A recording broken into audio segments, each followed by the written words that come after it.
Warning. The following podcast is intended for a mature audience due to the dropping of bombs of the F, S, B, and C varieties. Listener discretion is advised. And now, coming to you live from the tri-state area and San Francisco, California, it's the best part of Wednesday, Waffle Box, with your hosts, Mike Fish and Kush Hayes. Welcome to Waffle Box, the podcast where we talk about anything, everything, and nothing all at the same time. Coming up on episode 157, someone had a little bit too much fun this 4th of July. We go to Des Moines, Iowa for this week's Strip Club Yelp reviews. Axel Foley is back at it, solving crimes in a fun, wacky way in this week's movie review, and much, much more. I am Mike Fish, and I am joined, as always, by the main man from San Fran. It's Mr. Kush Hayes. Kush, how you doing, buddy? What's good, y'all? Kush Hayes here, episode 157. It's the original Waffle Box, except no substitutions. It is the best part of Wednesdays. It's a people's podcast coming to you all the way from the future home of Super Bowl 60. You love us because we do this. We do this because we love you, producer Lathan. What's shaking? Well, hello there, fellas. Fancy seeing you two here again? As I'm sure you both know, July 10th is National Chronic Pain Day and National Pina Colada Day. So even though you might be shocked to find out that I'm not in fact a medically trained doctor, may I advise all our listeners to drink away any pain that they may have with a rum-based alcoholic beverage and pretend that they're on the beach. So basically, treat today like any other day. Boom. Touche, producer Lathan. I always wonder who comes up with these. Who decides these days? Like, who decided that July 10th is Pina Colada Day? Yeah. And why? Who's coming up with them, and what are they doing to get recognized? Because you and I can just make up any holiday, but for someone else to like make an announcement like July 11th is National Bandana Day, just because it's off the top of my head. Boom. Yeah. How do we get that recognized? Like, is this something the president does? Is he like, you know, when he's like making his cabinet, like, this person is the Minister of Defense, this person is in charge of education, this person's in charge of deciding what national day it is today. That'd be a fun I job. feel like there's definitely some payola involved with a big calendar, but you know, that's just an assumption. I don't have any concrete proof, but that's, you know, Occam's razor. The easiest solution is probably the best one. I'm not gonna look this up because, so if I'm wrong, I'm wrong. But I'm hoping that today is National Pina Colada Day because maybe like today was the day that the Pina Colada song was released, or the drink was invented, or yeah. I hear what you're saying. Let's go with that. Let's just the facts, ma'am. But yes, in the past, since we last recorded, we had the 4th of July, America's birthday. Woo! Congratulations, America. Another day older, but you still look 21 to me. How did you spend your America's birthday? I stayed inside. I sheltered indoors. So we had a heat wave for 4 days, all the way up until 6 p.m. July 4th. And then all the fog came in, and so everyone's shooting off the mortars. By the way, thank you, neighbors, for not shooting anything over my house this year. That was a thing a couple of years ago, and no, no, but not this year. So thank you. But you couldn't see shit. So it was technically another typical San Francisco July 4th. Yeah, I don't know. I say this every single year, but who are these dickheads that keep shooting fireworks in the middle of the day when it's bright sunshine out? Like, you're just wasting your money. You're an idiot. Stop it. Knock it off. I believe, again, Occam's razor is those are children who are not allowed to go outside after dark. Just watch videos on YouTube then, because you can't see shit. But they want to do it. Yeah, they got the lighter and everything, man. They want to do it. Like, but yes, totally hear what you're saying. And also clean up after yourselves. So we actually have like this whole concrete. It's a courtyard in between two laundry rooms, and someone on 4th of July went hog wild. And if you're gonna do it, that was the place to do it. But clean up your shit afterwards, guys. What the? I'm just looking at mortar shells and bottle rocket little things and melted plastic, and it's just like, you guys could have taken the extra 10 minutes to clean that shit up. Not a big deal. It's good. It's humans we are today. Before we get into the top stories, I have an idea. I had a great idea.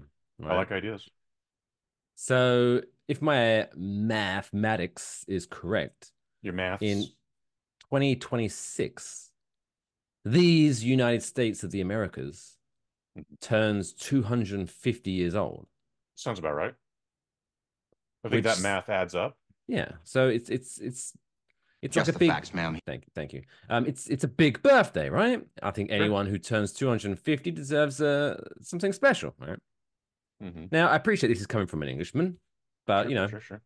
This is a I've radical forgiven. idea already. I've forgiven. But thank you. It's 250, big birthday. So what I'm proposing that everyone in America doesn't talk about the 4th of July, leading up to the 4th of July. Just don't make any plans. Don't do anything, right? And then on the 4th of July, we all just jump out and yell, surprise! And the America will be so, oh, his face will be, oh, I thought you forgot. And then we are, no, how did we forget? And it'd be a fun surprise birthday party. That's what do you think of my plan? That is very silly. However, if we could actually organize every single living person in these United States of America to do that, as well as Hawaii and Alaska, the sound would be insane. How fun would that be, right? If you just all of a sudden, a billion people time, just going happy birthday or surprise or whatever it is you want to say there. You hear it far and wide. It's just like we might organize some windows. So we'd have to do it like maybe like, I don't know, 6 o'clock Eastern all the way along to 3 o'clock Pacific or whatever the fuck the West Coast time is. Is it specific? Yeah, that's right. You're right. Okay, that'd be right. And we all do it at the same time. It'd be magical. Might set off some car alarms. Like, I mean, again, it's a silly idea, but the effect would be very fascinating as a one-time thing. I might try. If it could be organized, and I don't believe that could be organized. I might try to start an online campaign, see if I can get it to go viral. You got 18 months, buddy. Do it. Oh, 18 months? You actually have 2 years. Yeah. You actually have 2 full years. Yeah, we can get that going. Let's get a movement going. Get on the news. Oh, these wacky guys from the Waffle Box podcast are starting this campaign for everyone to, yeah, it'd be great. Maybe this could be it. This could be what gives us our windfall. Be the mainstream, finally. I get behind it. I'll get behind it. If we had an online petition, I'll distribute it. Make it so. Make it so. Yeah. But right. Before we get into this week's topics, just housekeeping, as always, make sure you go to enjoywafflebox.com to find all the links. If you are watching on YouTube, give us a thumbs up, give us a subscribe and all that stuff. Help the algorithm, help more people get exposed to this nonsense. And if you are listening to Spotify and Apple Podcasts, hey, why not leave us a nice little 5-star review? Appreciate it. All the while. We do it for you. We do it for you. It's the least you could do. You know, we give you at least 90 minutes somewhat entertainment. You know, that word is subjective, but you know, just hit a button. Just press the button. It's the least you could do. I think our shortest episode is like 58 minutes too. We haven't gone under an hour for quite a while though. For quite a while, but the one episode we did, I think, is like 58 minutes. So yeah, again, Mike's not wrong. We're putting out some quantity here. Hopefully it's quality as well, but we're putting out some quantity. It's definitely quantity. That's for sure. Yeah, big week in the news, obviously with 4th of July. So I think let's get straight into it. Let's do it. Producer Lathan, if you could, hit the music. It's now time for this week's top stories. Bubble. After 100 episodes of that, like you'd think that would get old. It just doesn't. Like it's just makes me want to bounce every time. This week's first top story, we go to South Carolina. Okay. South Kakalaki, or do they call it South Kakalaki? I know North Kakalaki says North Kakalaki. Does South Kakalaki say it? You know what? They probably don't even say that in North Kakalaki.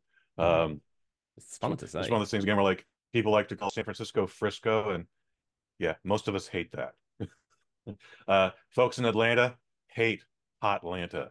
Those are 2 facts I definitely know. But North Kakalaki, yeah, I don't know. New York fucking loves Big Apple. Can't get enough of it. They love the Big Apple. It's one of your 5 a day. It's good for you. and keeps the doctor away. There you go. Well, That's just a fact. It's just the facts, man. Just the facts, ma'am. So what did the South Carolina person do? So a South Carolina man was killed. Oh no. Well, we're starting off strong this week. We're starting from a dead person.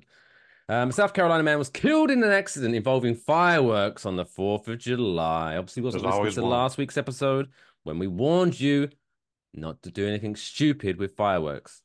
Let's see what this man did. How did this man die from fireworks? And the 41-year-old man from Somerville was said to be, quote, showing off when he put a firework on his head. All right.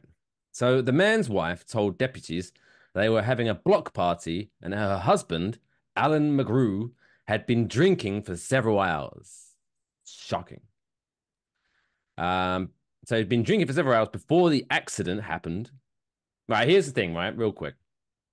I appreciate, by definition, yes, I guess this is an accident, because I'm assuming he didn't intend to die when he put the firework on his head. So yes, by definition, this is an accident. However, if you die after putting a firework on your head, what did you expect? Is it really an accident? It's like, oh, I was just juggling with these knives and I accidentally cut my finger off.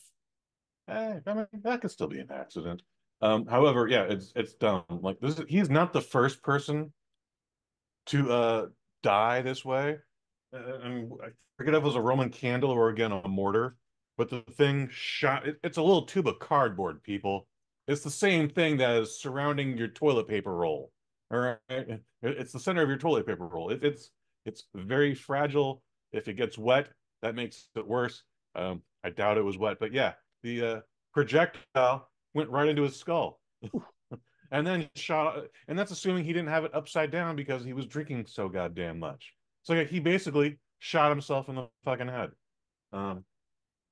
Yeah, well, yes, I saw this story. I think I tagged you in it, and then I was just like, I was reading the comments the entire time, and I don't think you got to this part yet, but the wife was just like, he died doing what he loved, and it's just like, she's trying to be cool about it, but also just like, so he loved being an idiot. Well, she's being very nonchalant. Idiot.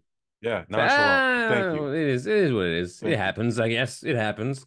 But yeah, the device exploded whilst on top of his head, causing massive head injuries. I think that might be putting that lightly. The incident report stated that his wife was telling him to stop when the fireworks suddenly went off.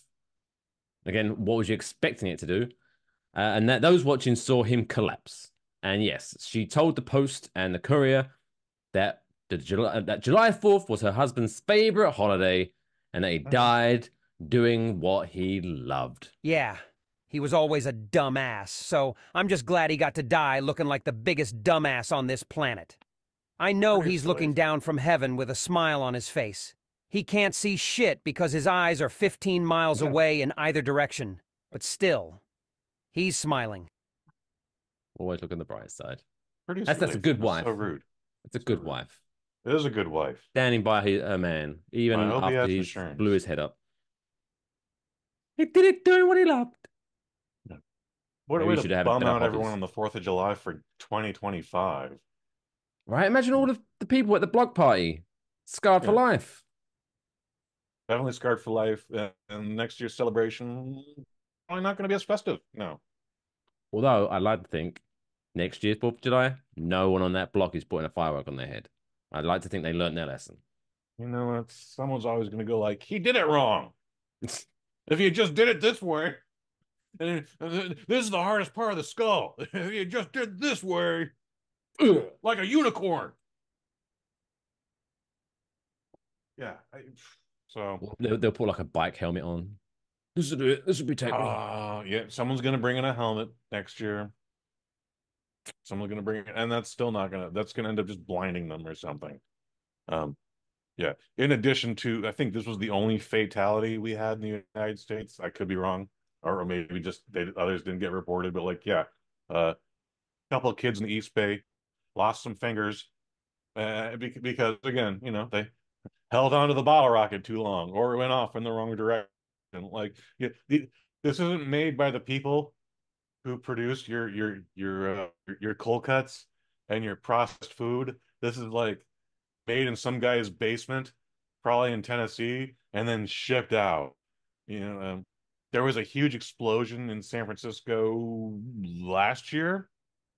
That was drug related. However, 25 years before that, some asshole was mixing gunpowder in his basement on 19th Avenue and rocked not only the foundation of his house, which set on fire, but rocked the foundation of a couple other houses surrounding him, and those houses became condemned. They're still sitting there, vacated and boarded up. Why was he mixing gunpowder in his basement? Because he was making illegal fireworks, stupid. But like, are fireworks that hard to get or that expensive that you have to buy off the black market? So they're absolutely legal in San Francisco, but like you go one or two counties down and they're perfectly fine. But some people don't want to fucking make that drive. So this dude was boiling something up in his room, and well, I'm sure there was a cigarette involved because it was the 90s. So yeah. What I love is the stories. Like, remember, I was sitting at a bar, and a guy, he drove all the way to Pennsylvania to buy fireworks. And I said, "Why did you drive all the way to Pennsylvania to buy fireworks?" And he said, "Because That's what they are. it's illegal to. It's stupid. It's illegal to buy fireworks in New Jersey, but you can set off fireworks in New Jersey. How does that even make sense? Why am I allowed to shoot off fireworks, but I'm not allowed to buy them?" And I said, Oh, not allowed to shoot them. "That's." I was like, "No, there's. I saw fireworks for sale in Target. You can definitely buy fireworks in New Jersey in Target." And he Like goes, fireworks, or that safe and "Fireworks. sane nonsense. They're fireworks. They have the word fireworks written on the box and everything." Okay, okay. And he was like, "No, it's illegal." I said, "I literally saw them with my own eyes. Unless Target thinks it can get away with doing some illegal shit, which I'm pretty sure they can't. No, he probably wants something bigger than what Target's allowed to Maybe he sell. might want a fucking rocket launcher or some shit like that." But yeah, Our Target also sells fireworks, but it is the safe and sane stuff. So it's like it's that little black disc that you burn and then just oh, ash arcs, the black snake. Sparklers, not a huge problem. Um, that thing where you celebrate a little wine ball and confetti shoots out. That's what you buy at the Target out here in San Francisco. The pops. It's that little. It's yeah, you just whatever it throw it on the is ground and it wrapped just in goes a bang. zigzag, and you throw it on the ground. It goes pop. Yeah, what the fuck is the point of that? It makes all the sense in the world when you're 8 years old. I guess. Again, I was at the bar and I saw a grown man walking down the street throwing them at the ground. I was like, really? Is the best? Is this what your life has come to, my friend? Mm. There you go. Yeah, I can't vouch for the quality of these Target fireworks, but it's definitely a big box that said fireworks on it. That's all I can. Okay. But I'm not buying fireworks because I don't see the point. I mean, there's gonna be so many Okay. fireworks going off. I'm not wasting money. Shit. It's not my birthday. Um. Anyway, speaking of New Jersey, ooh, Ooh, the Garden State times the two. Garden State. Yes, Edward Kang, which is a great name, a And 20-year-old gamer from New Jersey. He once enjoyed playing Archage, which is a medieval fantasy, massively multiplayer online RPG, okay. apparently. Cool. Never heard of it. When one evening things took an interesting turn. Uh-oh. So, unfortunately, not much is actually known about the dispute, but Edward had, let's just say, a little disagreement with someone on the server. You know, when like people, you put the thing in and people were talking, I'm gonna fuck your mom, and you're like, I'm gonna fuck your mom, and then you kill each Lots other of racism. virtually and shit like that. Yeah. Mm-hmm. Well, he didn't take too kindly to something that someone said to him on this game. And so he flew from New Jersey all the way down to Florida, I love that. booked a hotel, went to a hardware store, purchased a hammer. Oh. Somehow, again, some of this information is very murky, but somehow he found out where that guy lived and paid him a visit at 2 a.m., This 8 a.m. is broke into his house, and hit the cunt with a hammer. I like that you called him a cunt. Um, yeah, man, don't fuck around with people. Like, uh, internet anonymity is nice, but people will find where you live still. Like, this was a joke in the Jay and Silent Bob movie from 20 years ago, but people are doing that shit. Not all the time, but you'll find that one who's just like, nope, time to fly to Florida and time to smash a head in. So the victim suffered several head wounds that were classed not life-threatening, thankfully. Okay. He received staples at the hospital. But Okay. once in custody, Kang told investigators that the victim was a bad person online. Sure. And he also asked how much jail time people get for breaking and entering an assault. He's very self-aware. Well, what blew my mind about this, right? Yeah, I'm listening. Was that I'm typically not a very angry man. I'm a very chill person. I'm jealous. I'm very relaxed. Some people can't sometimes even get annoyed at how aloof that I am. Like things just don't bother me. I'm one of those guys that if something bad happens, I'm like, well, there's nothing we can do about it. We just have to roll with the punches and deal with it. It is what it is. Let's move on. Let's move on with life. That's a healthy attitude. However, when something or someone does manage to find that button of mine and boop, push that button, okay, I get very angry, right? I go to like 0 to 60 pretty fast, right? Doesn't Okay. happen very often, but I can get very angry. However, I've never been this angry, right? Surely, at some point, right? Let's just give Mr. Kang the benefit of the doubt, and let's just say this guy on this video game had censored vile stuff. Let's just say this guy was all rolled into one big ball. He was a homophobic, transphobic, misogynist, racist. I don't know. He was everything. It's all the isms. He was a horrible, horrible person, right? And he just like this guy deserves to get it, right? He then went onto his computer, booked the flight, booked a hotel, and then at no point when he was entering his credit card information did he think, no, it's stupid. What am I doing? No, he went through it. He went to Newark Airport, got on the plane. I've done that flight from New Jersey to Florida. It's about 4 to 5 hour flight. At no point while he was sitting there, probably raw dogging this flight because he was so angry, he was just staring at the screen. At no point during that flight did he go, "What am I doing?"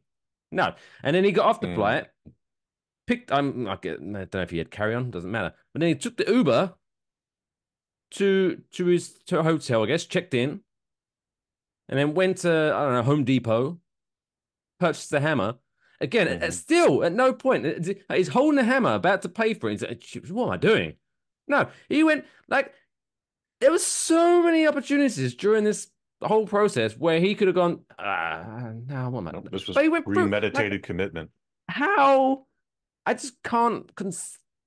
That my brain doesn't calculate how angry this guy must have been to make it all the way through that process. And then as soon as it sees the guy coming out of the bathroom, go with the fucking hammer.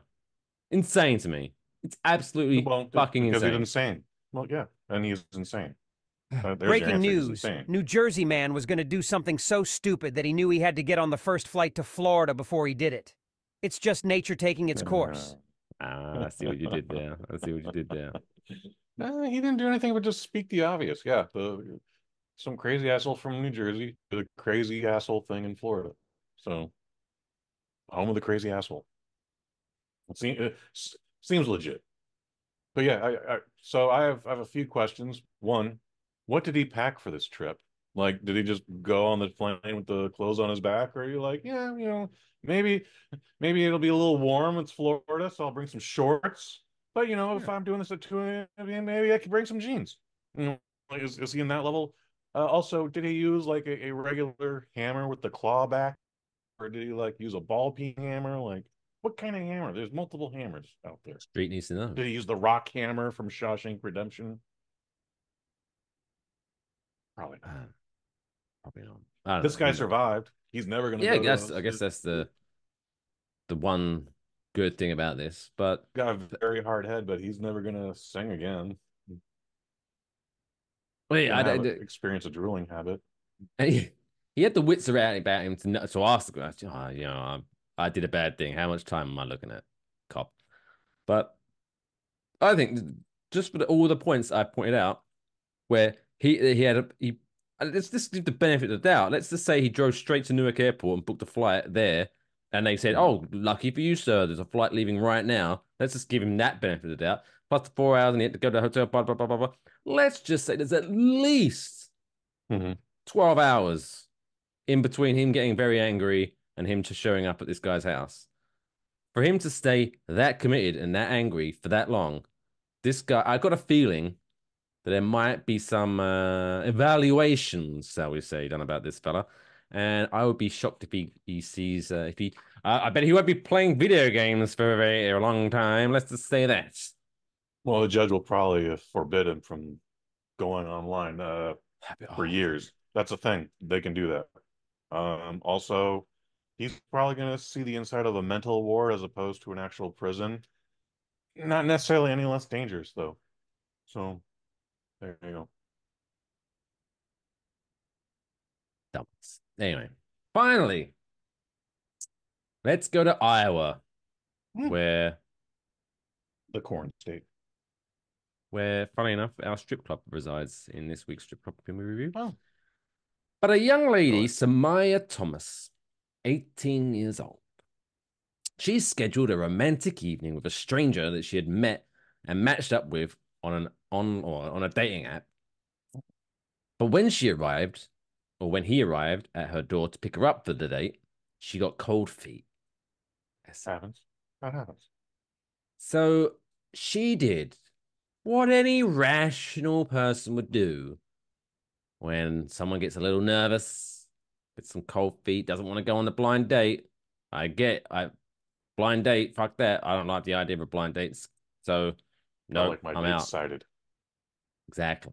Right. So she did what any rational person would do. She called the cops. Oh.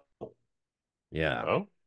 So when the 911 operator showed up, or picked up the phone, she told them that her abusive ex-boyfriend was at her door threatening to cause her physical harm. She also told that she said that she was pregnant, which she wasn't, with the man's child, and he planned to hit, punch, kick, and stab her. When the officer arrived at the scene, the man informed them that he'd only just met her on a dating app approximately 1 week prior, providing officials with proof of the messages between the pair. Thankfully, that was enough, and they was like, I think you dodged a bullet here, sunshine. Off you pop. I'm surprised they didn't club him over the head, sight on scene. Yeah. But unfortunately for Samaya Thompson, she was arrested and charged with 2 counts of false reporting false report of indictable offense to public entity. So I guess it's wrong to lie about a crime being committed, but when you're talking about a real serious crime and you're faking that, it goes up a notch, I guess.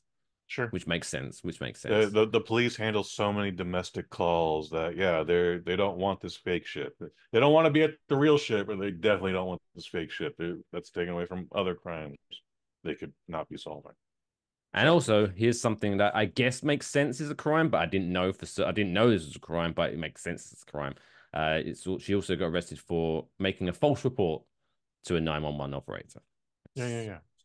It makes sense. You're not allowed to do that, I guess. But there you go. To all the women that I have cursed because they ghosted me after our first date, you know what?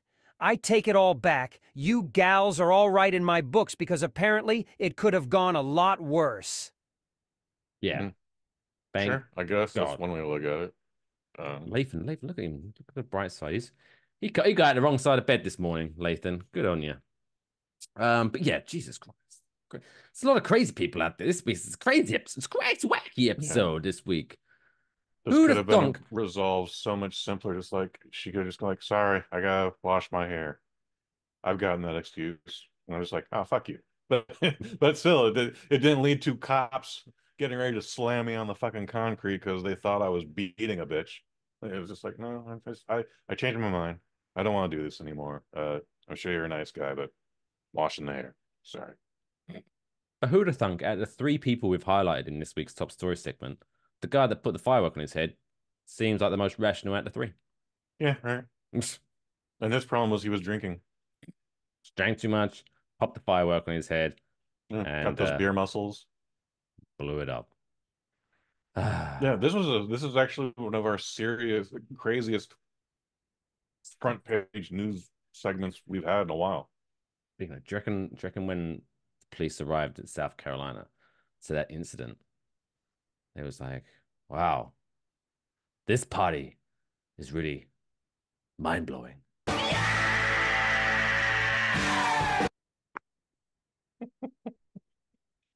After we did that, it was like 2 or 3 weeks ago, we did that really good CSI Waffle Box episode. I put that soundbite in there. I haven't been able to use it, so fuck it, we use it. It's fun. Where's my sunglasses? I need the sunglasses. Where's one?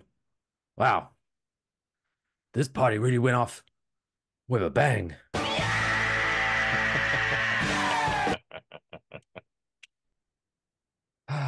Thank you. Thank you. I don't like to laugh at the dead, but funny. I mean, they don't know. So fuck it. Laugh more you like. But yeah, that wraps up this week's top stories. The moral of the story is don't put fireworks in your head. If someone upsets you online, just let it go. Let it go. Unplug. Let it go. Get off the internet. And if don't go on first dates, or if you do first date and then the person shows up and they're a bit ugly, just don't open the door. Pretend you're not home. Don't call the police. I think we've all learned today. I think we've all grown as people this week. Ooh, yeah, there's some serious shit happening this week. Talking of serious shit happening, some people are out there in this wide, crazy world achieving things with their life, and they're doing things so well that an Irish brewery is recognizing them and going, "You did such a great job. Here's a piece of paper, your name on it. We're so proud of you." It's time for this week's Dumb World Record of the week. Why? Why? Why would I? Why? Why? Why? Why? Why? Why? Why would you want to do that? This week's Dumb World Record was submitted a couple of weeks ago by superfan Alex O. So shout out to Alex O. Oh yeah, Duffman. Oh yeah, love Alex. Oh yeah. This dumb world comes to us from the Netherlands, Kush's favorite country in the wide world, where a Netherlands man assembled a team of engineering experts to achieve his lifelong dream of building the world's longest bicycle. That was his lifelong dream. Like, seriously? How long was it? That's what she said. I'm just irritated. How long was it? So this bike measured 180 feet and 11 inches long. What the fuck? So to put that into perspective for people, so if the back wheel of this bike was touching the back of the end zone on a standard NFL playing surface, the front wheel will be on the 50-yard line. Okay. It's a pretty big bike. It's a great big goddamn bike. Yeah, that's what is that? It's 150 yards. No, it's not 150 yards. I'm sorry, 50 yards. So it's about 50 because I don't know how big the end zone is. It's like 10 or 15. So it's around 50-ish yards. 60-ish yards. Let's just go with the 180 feet. 180 feet. Yeah. I'm sorry, I was trying to get too cerebral there. Anyways, is it just a bicycle built for one man? Does it fit 25 people? How many tires does it have? So it has just the standard 2 tires. Fuck, because it's a bicycle. It's a bicycle. Okay. But they did later add extra wheels and extra seats so they could break the world record for the longest tandem bicycle. Which again, I mean, I guess it's slightly different, but I hate it when people just tag on extra world records to the one they broke. It's cheating in my book, but whatever.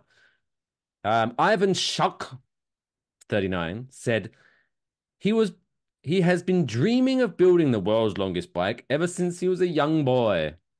What a sad cunt. Seriously. Yeah. Like, but I mean, I guess it's cool. He lived his dream. You know, he was a young man, and he dreamt of something, whilst all the other dumb cunts are out there wanting to be astronauts and probably working at McDonald's right now. Not that there's anything wrong with working at McDonald's. Everyone has to work at McDonald's. I like going to McDonald's, so I salute all the McDonald's workers. You bring me joy constantly. But people set out their dreams probably one of the fail. only friends of his that has like achieved a goal. Right? Yeah. Everyone's like, I love my child. I love my fur baby or whatever. But he's like, no, man, I had this dream when I was 12. It took till I was 39, but mission accomplished. Did it. Boom. Fucking did it. Now he's just laying on a beach now. He hasn't got to do anything. He's finished it. Yeah, what do you do after that, bud? Bucket list checked off. If you do want to see this ridiculously long bicycle, it's now homed at the local history museum in Prisonbeek, which is a town in the Netherlands somewhere. Prisonbeek? Prisonbeek. P-R-I-N-S-E-N-B. Oh, prison. E-E-K. Okay. But yeah, maybe you don't pronounce the K. I don't know. I don't speak Dutch. Fair. Crazy Dutch bastards with their marijuana. But I do like bikes, so I can vouch for that. So it doesn't shock me that this man dreamt about bikes when he was young, because the Dutch fucking love bikes. The Dutch like bikes, marijuana, and hookers. Which that's a fair assessment. To be fair, it's not a bad party. The bikes can be parked outside though. How does he turn? Like, you can only go in a straight line on this thing, man. Like, yeah, he's probably, his turning point is very slow. I don't think he's got ruts in the street. Hinges so that he can like turn at all. Like complicated, but yeah, I don't think he can. I don't think this is going to be on the road anytime soon. There aren't any semi trucks that are that long. No, and even there, have you ever been stopped at a red light when a fucking semi truck is turning? And you always have that fear that fucking truck, the back truck, is going to smash your car. Oh, I have. Fuck that. Imagine this twat coming around with his bike. There you go. I guess congratulations to Ivan Schalk of the Netherlands for achieving your dream and creating the world's largest bicycle. Go, baby. Is that what she says in that? Right, listen carefully. She says something. I can't work it out. She says something. Anyway, like go, baby. Go, baby. Yeah, go, baby. Ivan. Ivan's a terrible name. I'm sorry. I don't. Russian name. It's one of those names that is like Ivan Reichman. Like I know adults with that name. It's what like. If you're gonna name your child Ivan, they should have a name that they had like when you can only be given Ivan when you're like 21 or over. Like, as if I was like at school and like maybe I was like 8 years old, and someone was like, "Hey, do you want to play with me?" And I was like, "Oh, sure. My name's Mike. What's your name?" Ivan. No, I'm good. Weirdo. Probably like, I don't know, eat your own boogers or some shit. Ivan. I got nothing. Oh, Ivan, I don't want to fucking ride my bike with you every fucking day. All you talk about is your bike. You're obsessed. Anyway, that wraps up this week's first up Waffle Box. What an adventure we've been on. Still to come, we've got this week's birthday Blackjack, Strip Club Yelp, movie review, and all much more. So stick around if you would, which you're appreciated.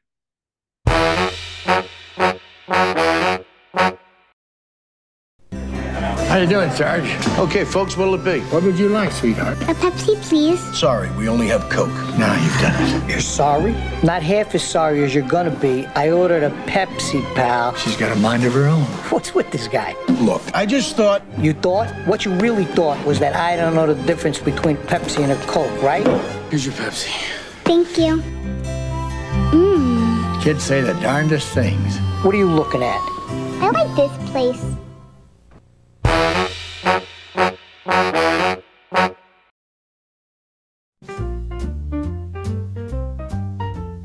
Place your bets.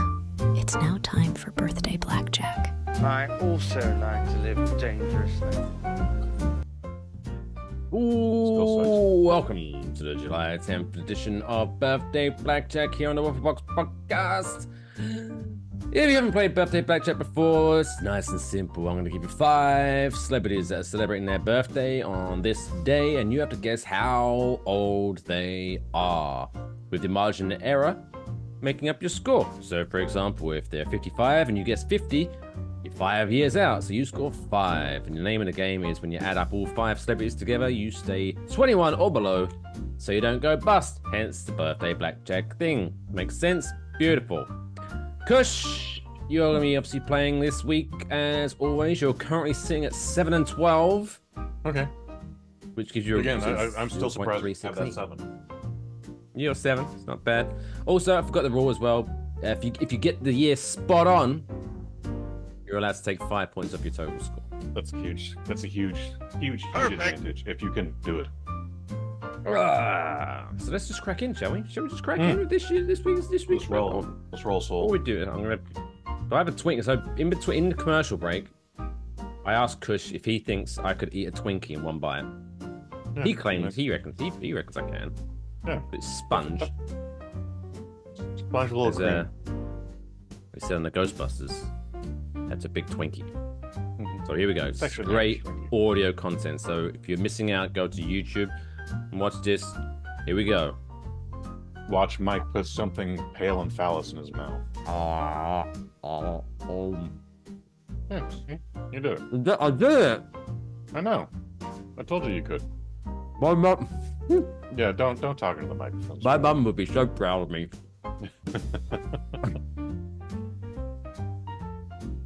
Anyway, take a minute.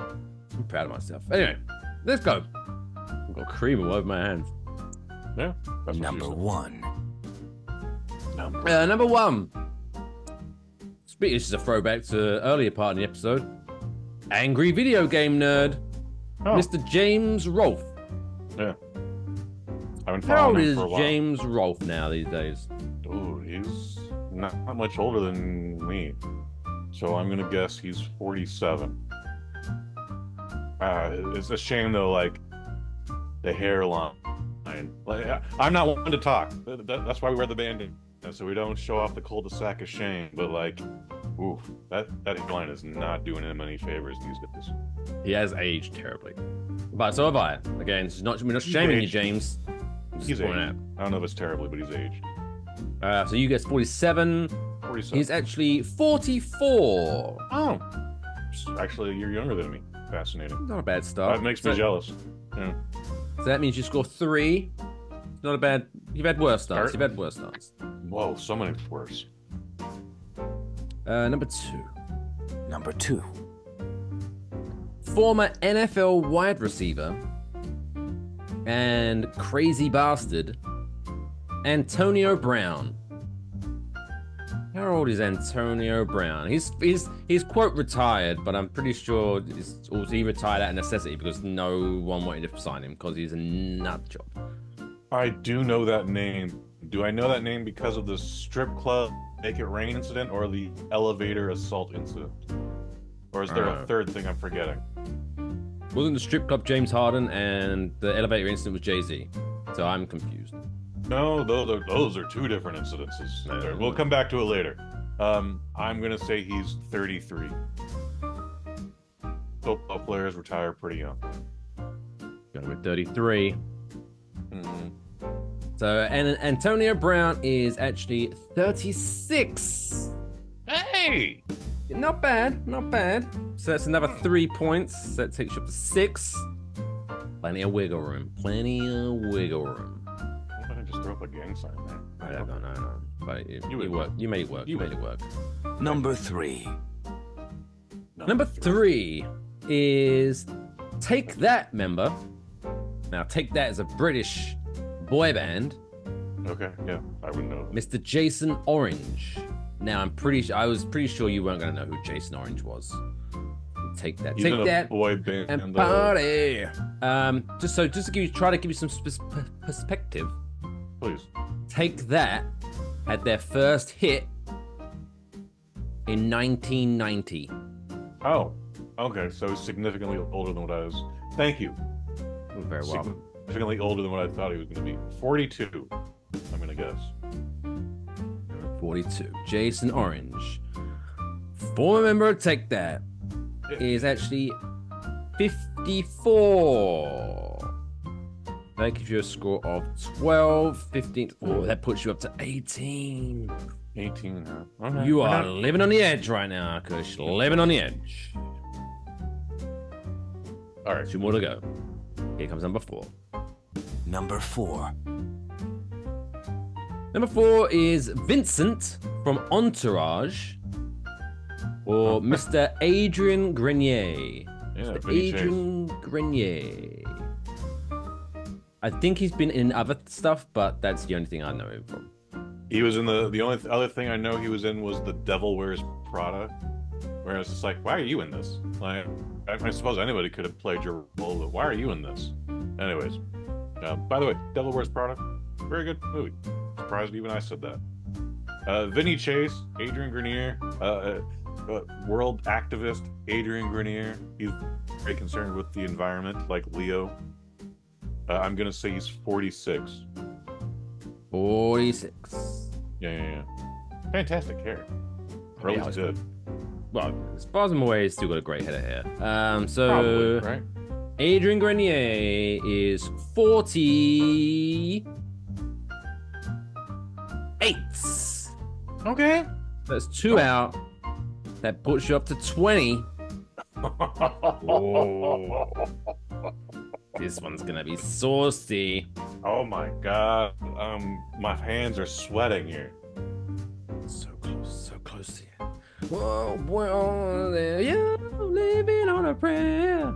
Number 5. Number 5 is, I don't know if she's still singing now, so but I'll say singer, and also woman that gave many a teenager, including myself, some fun, happy me times. Miss Jessica Simpson. Oh. How old is Jessica Simpson today? Again, I think she's like 44. Yeah. Jessica Simpson. That might be like something way over the edge. Guess is 44. Mm-hmm.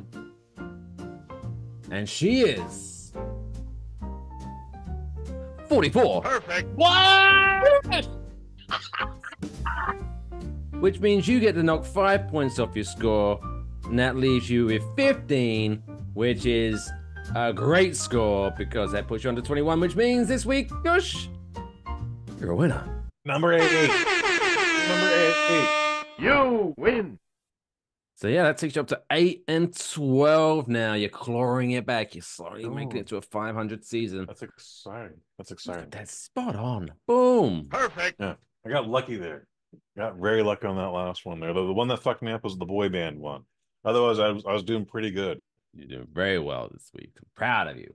And for those of you who are playing along at home, let us know in the comment section of the YouTube video what your score was. Be honest. Or if you're listening to this or using this on any platform, you can check us out at Waffle Box on Twitter/X and let us know what your birthday Blackjack score was. Speaking of Jessica Simpson, I don't know if her career is where she wants it to be these days, but she made a movie like 15 years ago called Saved. She's delightful in it. Everyone should go check out Saved. Oh, good for her. Yeah. You're doing amazing, sweetie. Yeah, go check out Jessica Simpson's movie from several years ago. Why not? But yeah, that breaks up this week's birthday Blackjack. We'll be back next week with calculation July 17th edition. Boom. Okay. See you next week. I think that math adds up. But now, let's move on to talk about some reviews of the world's famous strip clubs. If you are looking to go to a bachelor party or a hen night, well, what do we call it? Bachelorette party? I guess we call them hen nights in stag and hens in the UK. We call them stags out here too, but they also call them actually. We're getting stags. Stags. Mm-hmm. We used to watch stag films at stag parties, and a stag film is obviously a porno. But that was also like when it was before our time. They weren't using a video cassette or a DVD or whatever on streaming. It was literally a reel to reel, and hopefully a flat wall. I could never watch. I remember watching one time. I did it. I watched a pornographic movie with a group of people. A little weird, right? It's a little weird. So it was my girlfriend at the time was there. Okay, well, so it made you less gay. That's good. That's good. Her best friend, and then their gay best friend. Right. Okay.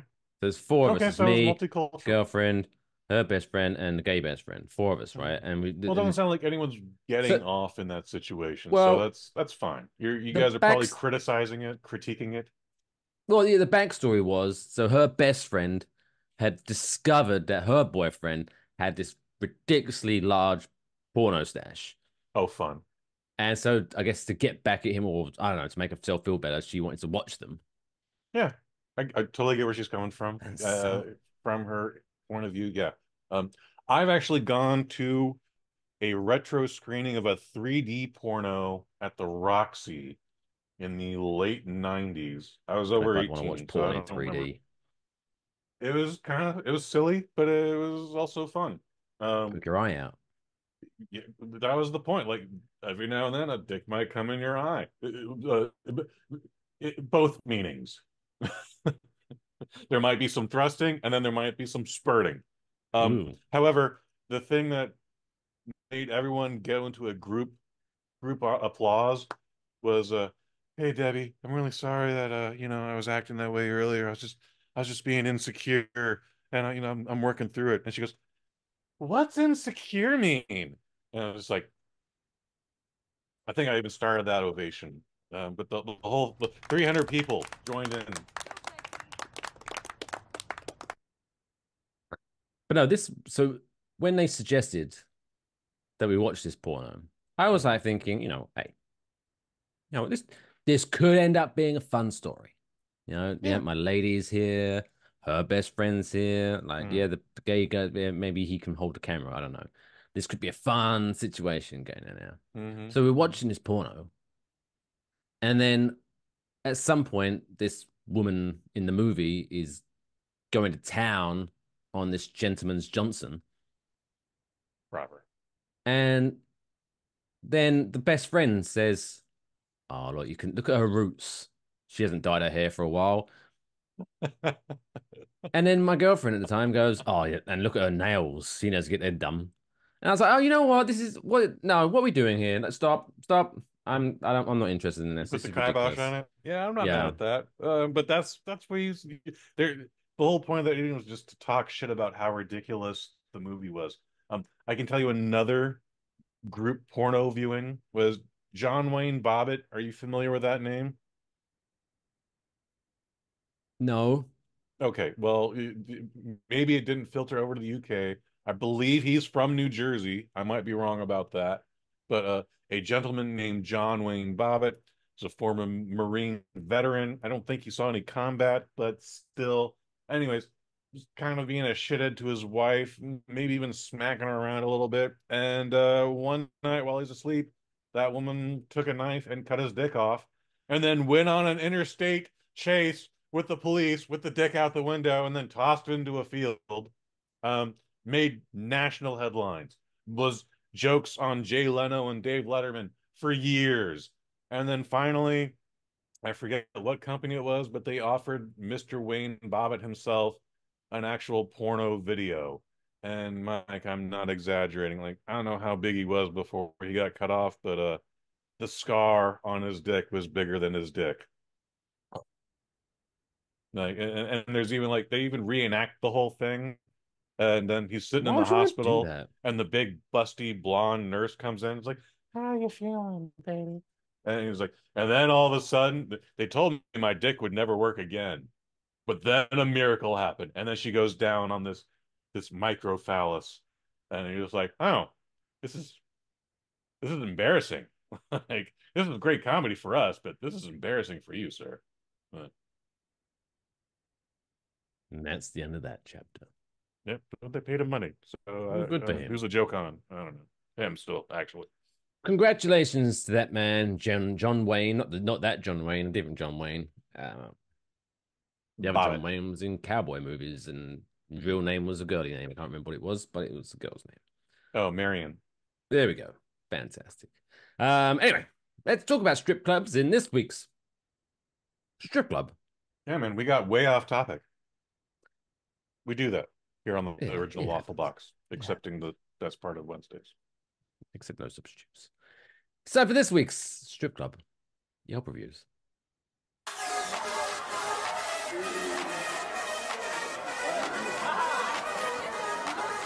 Ladies and gentlemen, dude, you get enough of Bill to the stage. Stop talking over the jingles, bloody hell. Strip Club Yelp reviews.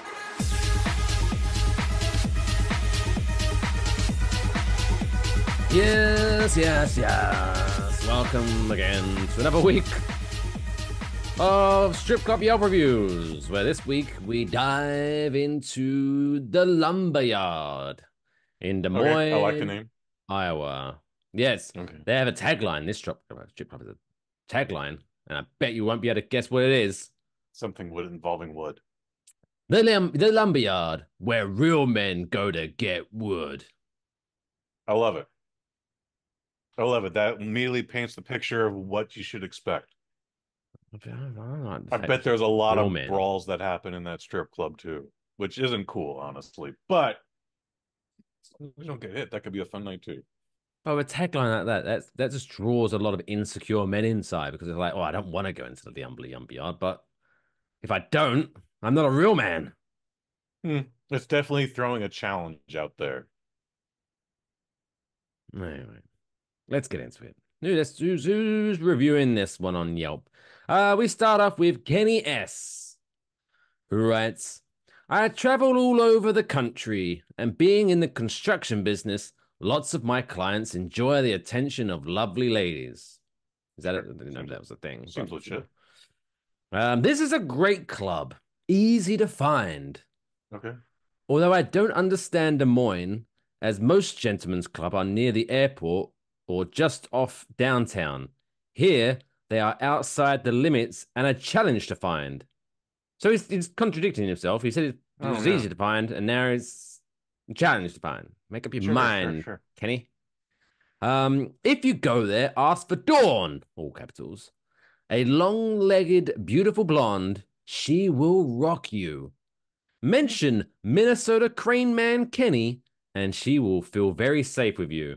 I'm not doing that, Kenny. I'm not. No. Because I have a feeling I'm going to get pepper sprayed if I mention your name. Right. Oh, hey, Minnesota Crane Man Kenny sent me here. Trust Kenny at all. I can't see the beauty and I can't touch the magic anymore. Do you reckon strippers' pepper spray has glitter in it?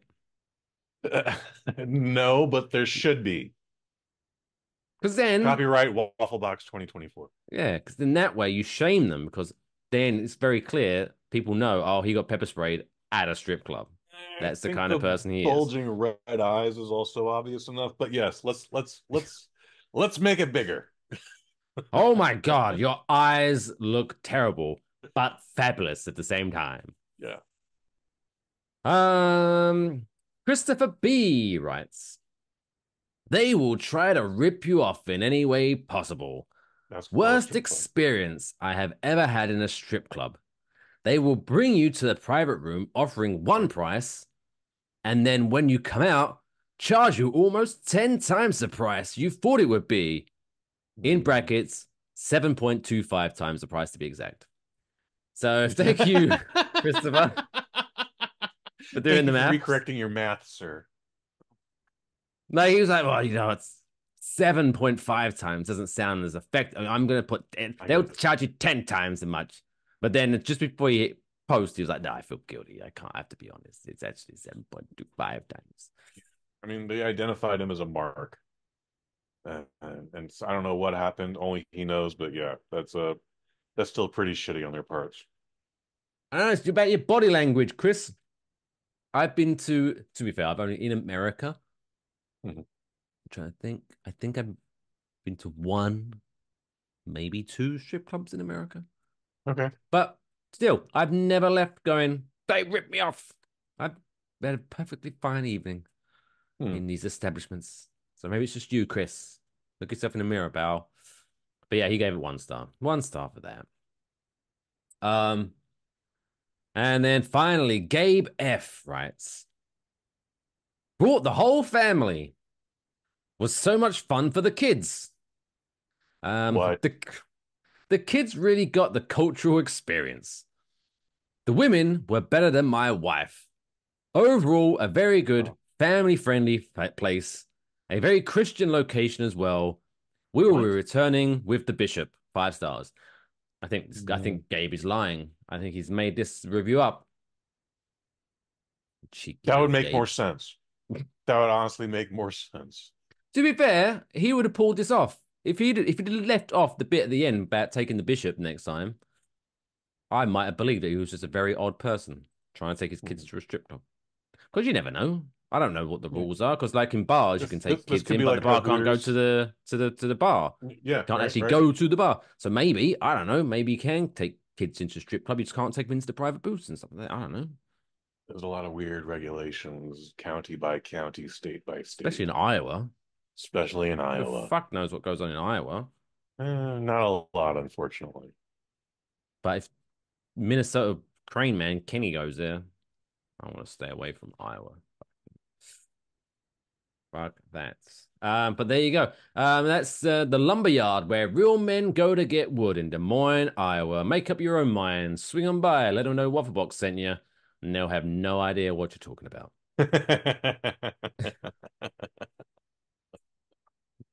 Yeah. I was in Des Moines, Iowa in 2008 to bury my grandmother, and the thought of going to a strip club because there's just lots of long, boring nights where like even the bar was like, yeah, we're closed at 9 because no one's here. And it's like, anyway, yeah, we obviously did not do that, but yeah, I'm after this review, I'm double glad we did not do that. Oh, you should.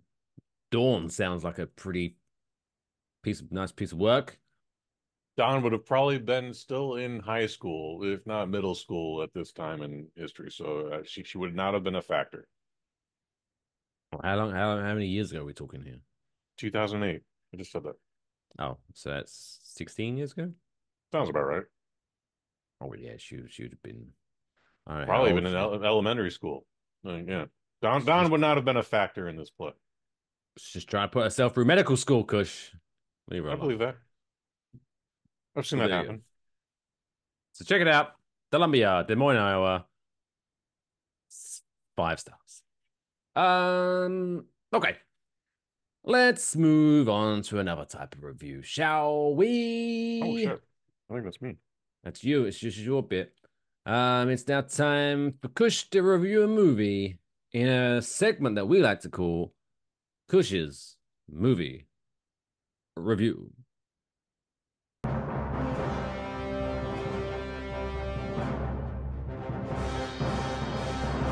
Kush's Movie Review. This week's Kush's Movie Review is Beverly Hills Cop Axel F. Because Beverly Hills Cop 4 apparently wasn't a good enough title. Yeah. I hate this. You know, right before you get into the review, I thought my first thinking of this was because obviously Beverly Hills Cop Axel F is available right now on Netflix. So I thought that maybe the reason they're doing this is because they, we wanted a connection with Beverly Hills Cop, but we didn't want to make it obvious to those that maybe hadn't heard of the Beverly Hills Cop previous trilogy. So we don't want them going to other platforms to try to find Beverly Hills Cop 1, 2, and 3. They just want to stay on Netflix. We want to keep everything internal, right?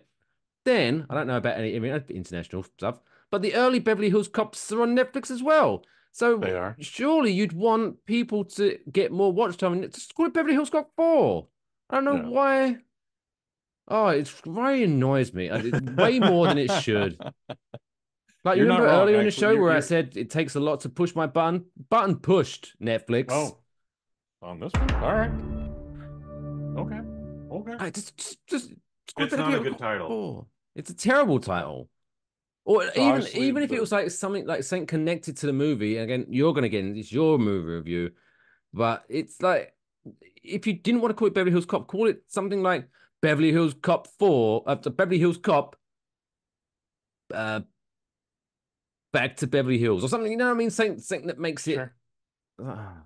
Axel F. It's just a shitty fucking title. Not only is it a terrible title, but it's a terrible reference for a terrible title. What am I saying with that? Obviously, Eddie Murphy's main character is Axel Foley. The main theme in now all four Beverly Hills Cop films that is actually called Axel F. So it's the equivalent of Ghostbusters making the last movie that they just did called Ghostbusters, theme from Ghostbusters. Right. Or Rocky, Gonna Fly Now. Gonna Fly Now. Yeah. Like, what? Yeah. That'd actually be a great title, actually. Rocky Gonna Fly Now. Oh, I wouldn't be mad at that title. I got this machine. It's like a backpack and wings coming out. Jump out of a plane. The parachute. I'm gonna fly now. That is a Stallone impression. You know what?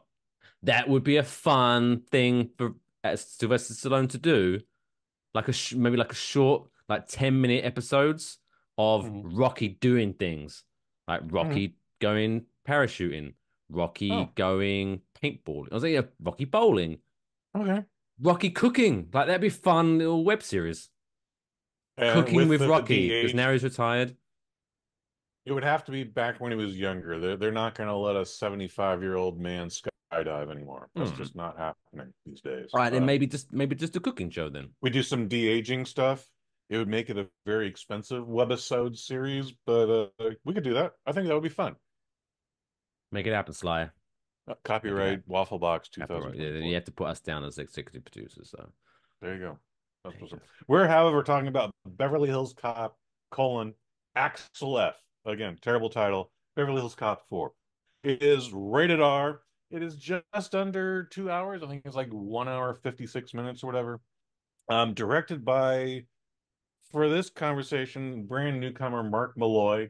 He's done like one other thing, but this is his first feature film. It's not theatrical. This should have been theatrical, even for the weekend. I don't think they would have done bad with it.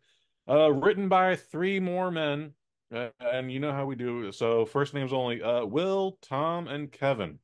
Will actually has some experience with a previous movie we did 3 weeks ago, Bad Boys Ride or Die. That's his movie there. He also did Aquaman and the Justice League movie. And then Tom and Kevin, I'm sorry, I've drunk it out of my memory, but they've done some stuff too. They've actually got a better resume, those two, but still. Movie stars: Eddie Murphy as the titular Axel F. Terrible title. We got Joseph Gordon-Levitt.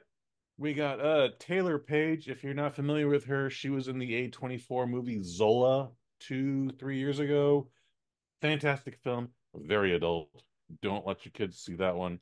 And then Kevin Bacon is the bad guy, which a lot of people are saying like that should have been a spoiler or should have been a surprise, but whatever. Kevin Bacon's great. Why? I don't know. That's what they think. Anyways, Judge Reinhold and then John Ashton reprise their roles as Billy Rosewood and John Taggart. And yeah, man. So I think we announced this on a Waffle Box episode in the early days, and I was like, yeah, I ain't excited for this. It's been 30 years since Beverly Hills Cop 3, and that wasn't good. I love part 1. I love part 2. Soundtrack is fantastic. The comedy is great. The action is outstanding. The part 3 was dog shit, and we don't need a part 4. What's gonna happen? Well, they said, shut up, Kush. And they came out with this. They tried to do a Beverly Hills Cop TV show. They even filmed a pilot for it. We might talk about that a little later, but it didn't get past the pilot. and that pilot never got released in these United States. Again, more about that possibly later. So here it is, 30 years since we last caught up with Axel Foley. It is not as good as Top Gun Maverick as far as outdated sequels that we didn't need. It is not as good as Top Gun Maverick, and it is not as emotional as Ghostbusters Afterlife, but god damn it, Mike Fish, I enjoyed this movie. Um, when we had the sequel to Coming to America 2 Christmases ago, same situation. I don't want this sequel. This is not going to be good. And ultimately, it was not good. Someone tried to compare it to me as like, think about it like an album, Kush. And this is the best of. I was like, we only had one Coming to America movie before this, man. So this is just literally remaking that movie and then twisting it here and then twisting it there. This is a terrible movie. This is actually the best of album for Beverly Hills Cop 4. We've had 3 of them before this. There's a lot of parts from part 1. There's a lot of parts of part 2. They make reference to part 3, and even they're just kind of like apathetic about it. It's like, yeah, and then do some shit in 1994. Let's not talk about that though. But yeah, they almost Rocky Balboa'd it, where they just kind of that didn't happen. Let's just I would have been happened. More. I would have respected it more if they just said, if much like the Halloween series that we've had this last decade, it was like, yeah, those other 9 movies didn't happen. Don't worry about it. This is the real Halloween 2. Don't worry about that shit. You know, in Beverly Hills Cop 3, John Ashton's character is very retired. And in fact, Axel Foley has lost contact with his friends, as will happen. But in this one, they're like, oh, Taggart's back. They're like, I thought you retired. He's like, I did. And then I hated hanging out at home with the wife, so I became the chief of police. And it's like, no, you could just do that. All right, but whatever. I thought it was a good throwback because he always hated his wife. He always hated his wife. Yeah, again, best hits, the greatest of hits. So, they again, the action in this is pretty good. It recycles a lot of stuff that doesn't necessarily make sense in 2024. The opening scene, Axel Foley is in a snowplow and just causing so much public damage. I don't know who Detroit Red Wings. The Red Wings. The Red Wings locker is getting robbed. Axel, for some reason, knows this and ahead of time. He's there to foil the case. He chases after the bad guys. Look, man, if I start pulling on the threads of this sweater, the whole thing comes apart. So just know this movie is very flawed, but I had a great goddamn time with it. Just real quick, the plot is Miss Taylor Page and Billy Rosewood are working on a case. She's a lawyer. He's a private investigator now. And they discover some corruption within the Beverly Hills Police Department that gets Billy kidnapped and her almost bounced out of a fucking roof of a garage, which is actually a very exciting, intense scene. Just like, oh, fuck. Eddie Murphy comes in to save the day, but he's estranged from his daughter, so there's some unnecessary bickering. But overall, shenanigans are in play. Axel Foley does what he does best, but he's also an older man now. So we're not hanging out at the strip club, but we are doing what we do best. But also at some point, Axel Foley's just like, yeah, this bit I normally do. I just whatever, man. Just here's my credit card. Charge me some room and tax. I did love that scene where he like tried being old Axel Foley, and the second it just didn't work, he's like, whatever. He'd already been like shot at 3 times that day. It wasn't a car chase. It was just like, I'm too old for this shit. I'm 58 years older. However old this character is supposed to be now. Yeah, like it was good. So I absolutely enjoyed this, Mike. I know you watched it. I saw it 3 times this holiday weekend. Okay. Damn. It's not the best movie by any means, but it was great to catch up with all the old friends. Kevin Bacon is a fantastic villain. I like Taylor Page. I want to see more from her. That bitch actually cried on command. I can't do that. It maybe wasn't the most emotional scene, but she did it. And I was like, she's actually crying there. Good for her. So, Mike, I know you have some thoughts here. I'm giving this a low 4 out of 5, but I'm giving it a 4 out of 5 still. Yeah, no, it was one of the, it reminded me of, now before I should say this is a better movie than the movie that I'm comparing it to. So don't, but this reminded me of Bill and Ted 3. Oh, that's a bad analogy. Really? No, Bill and no, Ted no, 3 is hear not a me good out. movie. Hear me out.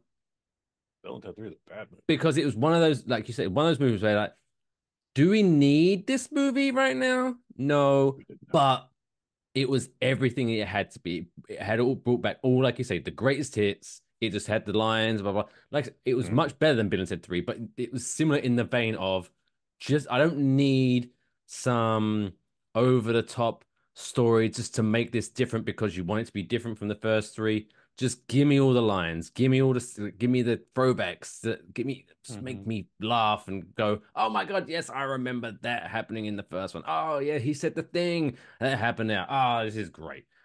That's what I love this movie. I was saying over the weekend, someone was like, "Oh, have you seen Beverly Hills Cop 4?" I call it Beverly Hills Cop 4, and they were like, "Oh, I haven't watched it yet. Is it good?" And I said, "It's exactly what it needs to be. It's very Beverly Hills copy. You'll enjoy it. It's great." And yeah, I was worried, I must admit, when they introduced the daughter, because like, oh, here we go. She's like the Coming to America shit or whatever. Where they always like, oh, here's this movie hasn't been around for a while, so let's introduce a child protagonist into this. Oh, fuck. Yeah. No mention of the mother, by the way, or who she could be. It doesn't need. I didn't think it was needed, but it is absolutely is. But they did it perfectly, I think, where she wasn't overbearing in this, but they made it the story very well, and it was a very good reason. Because I was wondering how they were going to get him. I'm going all over the place, but even like the intro when they were in Detroit, I was like, oh, and it had the "Heat Is On" music, and he was driving through the snow. It's like, oh, how are they going to get him? It was, and but it was like the greatest hits because he was like, I was still bouncing. I was like, he was driving slowly through the streets of Detroit, and he knew everyone, and he'd be like, hey, what are you doing? And they'd be like, fuck you, Axel, and he'd be like, like laughing along, like it was the Beverly Hills Cop intro. It was perfect. Yeah. I bet for me personally, I thought maybe they could have cleaned it. I couldn't tell you off the top of my head what scenes they could have got rid of or shortened, but it felt a little bit long for me. I remember I was enjoying it, but I did remember at some point pausing it to see how long there was still to go. I was, still another 30 minutes. Jesus Christ. So I think this could have been a tighter like 85 to 90 minutes rather than 2 hours. But other than that, I thought this was great. Yeah, I mean, I believe all three movies before this are still under the 2 hour umbrella. 85 minutes, no, that ain't gonna fly with this. However, yes, things could have been tightened up. And again, like we pull on the threads of this sweater, it all falls apart. So like when we're doing the intro theme with "The Heat Is On," it's the dead of winter. And I'm just like, this is dumb. However, I do love this fucking song. And so like I'm just enjoying my bourbon and listening to "The Heat Is On," and like, Axel Foley's like, again, getting cussed out. You get three separate incidences in that intro. People are telling me, fuck you, Foley. And it's like, all right, well, that's funny. Yeah, whatever. Yeah, this was a better movie than it should have been. I enjoyed the hell out of it. I'm gonna watch it 5 or 6 more times. However, if you want a really good Beverly Hills Cop movie, the original stands the test of time. I still enjoy part 2. I know folks don't like it. I thought it was great. Universally, we all agree part 3 is not good. I tried to sell it in 1994 as a good time, but I was at the time just excited to see Beverly Hills Cop 3 in the theater. And I was in high school at that time. So I honestly, like, if someone put a gun to my head and said, tell me the plot of Beverly Hills Cop 3, or I will shoot you, I would be dead. Because I would not be able to tell you what happens in Beverly Hills Cop 3. But I forget. There's some crooked cops. No. Or some shenanigans are afoot. Shock. However, bad guys kill Eddie Murphy's police chief captain, Gil Hill. Foley, motherfucker! That guy. Okay. By the way, that guy's got a fantastic history, which I might get into in a second here.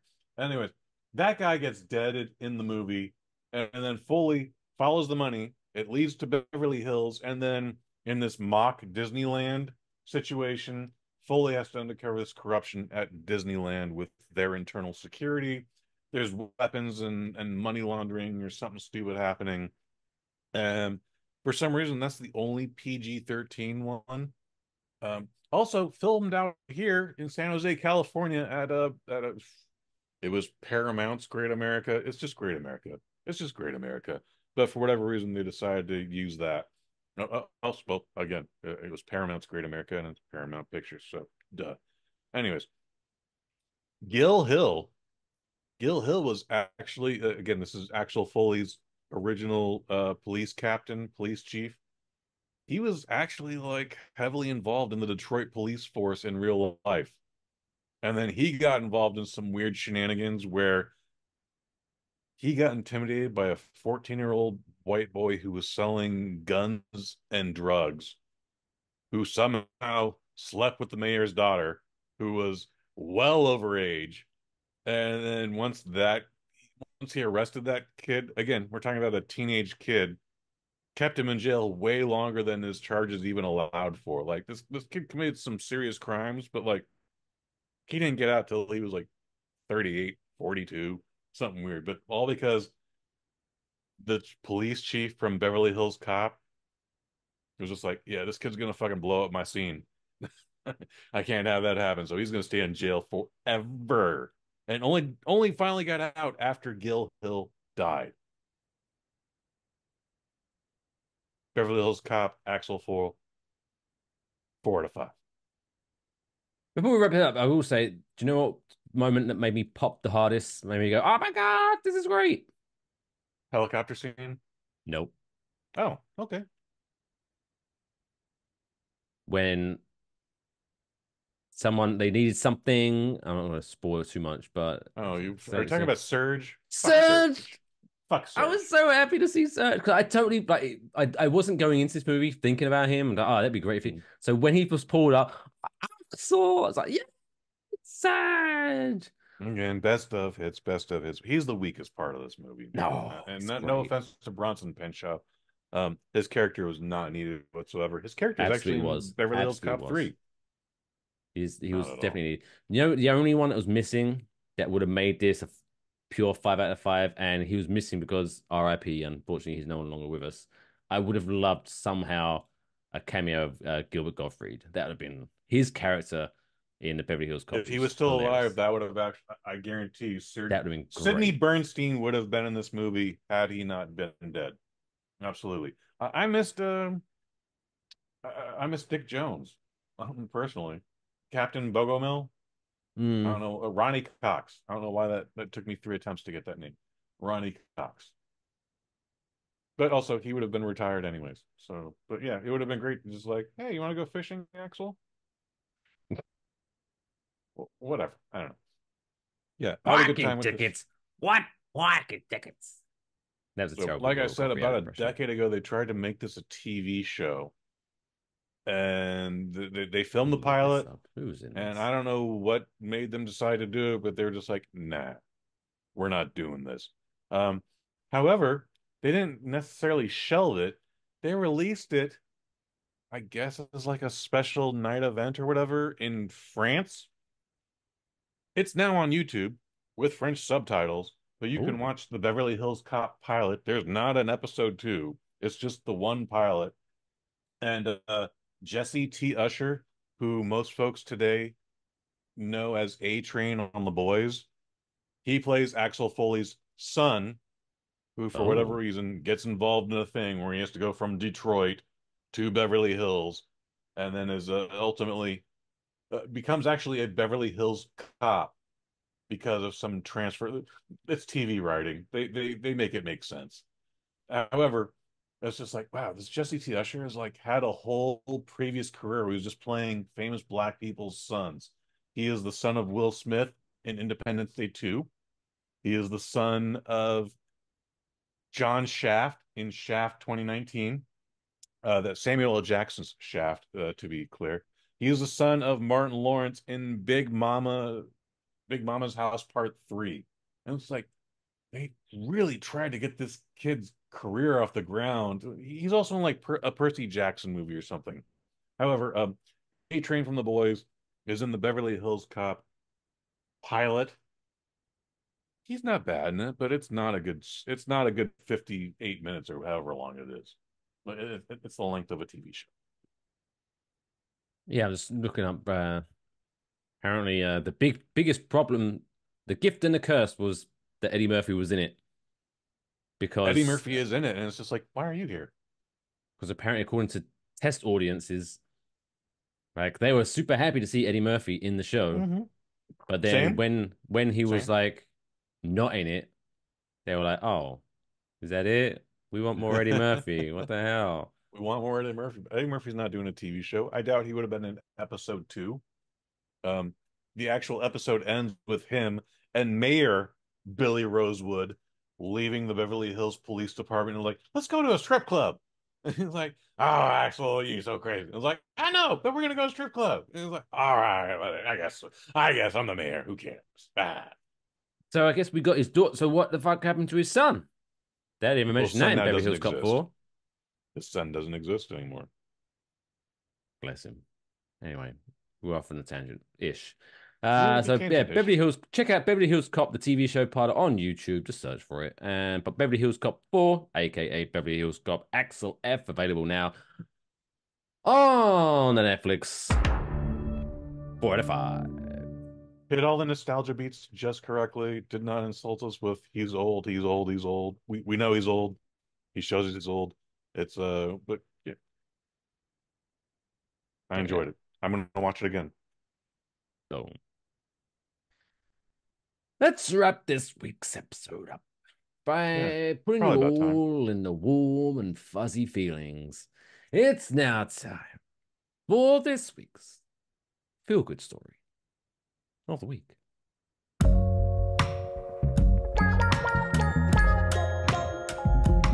It's the coolest fucking story I've ever heard in my entire life. That's insane. Can I hear it again? This week's feel-good story comes to us from Mississippi. M-I-double-S-I-double-P, M-I-double-S-I-double-S-I-double-P-I. Mississippi. That's about right. Yeah. I don't know what song you're singing, but okay. How are you going to remember? It's a song. It's like it's how they remember to spell it, and then you have like T-E-double-N-E-double-S-double-E Tennessee. Well, this is some UK shit you're dropping on us. I don't know. No, maybe I'm merging to. But remember Jeff Jarrett? Hey, yes. And he had a manager called Tennessee Lee, and so it's J-E-double-F-J-A-double-R-E-double-T with T-E-double-N-E-double-S-double-E-L-E-double-E Tennessee. It was a whole lot of doubles. I remember Jeff Jarrett singing out the spelling of his name. I don't remember Tennessee Lee. Doesn't mean he wasn't there. I just don't remember him. He was some kind of like KFC Colonel type motherfucker. Anyway, okay. Grenada, Mississippi to be exact. Bob Gist became an unexpected hero whilst crappie fishing. I had to look that up. Crappies are a type of fish. Okay. But I wouldn't ever admit to anyone I was going crappie fishing because that sounds disgusting. But anyway, so they were crappie fishing on Lake Grenada in Mississippi. And what started as a peaceful fishing trip turned into a dramatic rescue mission. As they were navigating the lake, they spotted a large number of dogs swimming far from shore. Upon reaching the dogs, they discovered the animals were part of a fox run event at the lake. Each dog had a large number painted on its side and wore expensive e-collars. What? The dogs had chased the deer into the lake and ended up lost and disoriented, unable to find the shore. So Bob and his crew sprang into action, pulling as many dogs as they could onto their boat and transporting them back to shore where their anxious owners awaited. They had to make several trips back and forth, rescuing as many dogs as they could find. In total, Bob and his friend, The fishing guide rescued 38 dogs, What all the of fuck? whom had been treading water for nearly an hour. Jesus Christ. 38 dogs. 38 dogs. And yeah, I wonder how the many they last trip, lost. they were like, that's a huge number. We're done now. And then someone's like, actually, according to my GPS, there's still 4 dogs out there. Fuck. And they had to go back and they found the final 4 dogs and they saved all of them. So thank you very much. Although I'd never wish harm on any of our furry friends, and I'm glad they were all saved. We're a dog-friendly podcast, of course. But you have to admit that these dogs are all dumb as rocks. They have one job, chase the deer, and they didn't suspect that anything was up? Of course, the deer will be in their natural habitat of the middle of a lake. Yes, Well, producer Lathan, the article states that they got disoriented. So I imagine something in the collar threw off their senses because animals are just more sensitive about sounds. That's just how it is. I don't know what type of collar it was, but it's we don't know what kind of frequency was given off. But next to water, probably disoriented them. Or to the point where we're like, oh my god, now we're drowning. Yeah, but anyway, that's an amazing story. Again, just like it's an amazing story. Going back and rescuing 38 dogs. If you Google this story, you'll see the pictures of this tiny little boat, and it's 2 fishermen, and like just you can't see the boat. It's just 2 men and dogs everywhere. Ridiculous. What guys? What guys? I hope they found as much crappie as they wished. I don't know how is crappie good fish? I don't know. Is that like is it expensive? I'm allergic to fish and shellfish, so I can't tell you. So keep that crappie away from Kush, please. But there you go. It doesn't mention the names of any of the others. So Bob's taking all the credit here. Bob, well done. You are a legend.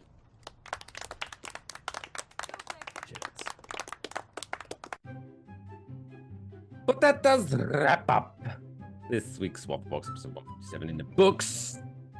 God, we have covered so much. Fireworks on the head, blind dates going wrong, watching porn as a group. That's everything you could ever want. And I ate Twinkie in one sitting. Yeah, man. What more could you want? What more could you want? Action-packed episode. Kush, this is the time I normally send it over to you to promote something that you're doing outside of the Waffle Box.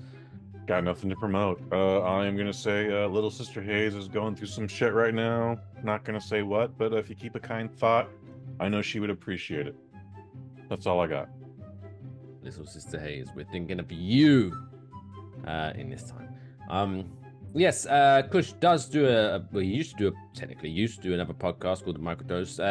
Sure. Those all still exist. They're all still out there. Go to bosnet.family and check out all 200 episodes of those that you can.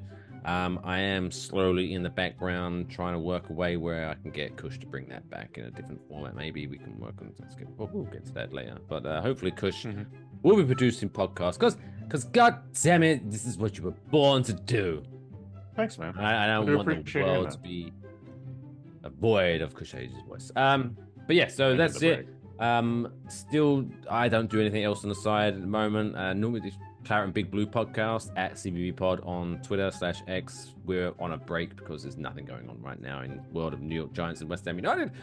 We'll be back in about a month's time, so nothing there. So yeah, just go to enjoywafflebox.com/shop. If you do want to support this pod monetarily, you can buy some swag, sweet swag. There's so many cool t-shirts and hoodies, and cups and mugs and things like that there. Go to enjoywafflebox.com/shop to help us out. We appreciate it. But until then, it's good night from me. It's good night from Kush, producer Lathan. Any final thoughts? Good night, everyone. And remember, as the American writer Joseph Campbell once said, we must let go of the life we have planned so as to accept the one that is waiting for us. Which basically translates to, give up on all of your hopes and dreams, yell, Jesus, take the wheel, and accept that your life is going to always suck. See you all next week. Maybe not so much. A little aggressive tonight. He started off so well. He was like on the high note, and I feel that something happened mid-show, and he's just become very miserable. Stubbed his toe or something.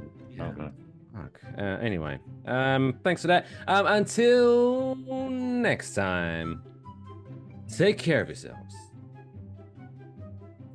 and each other. That's all, folks. Play me off, Johnny.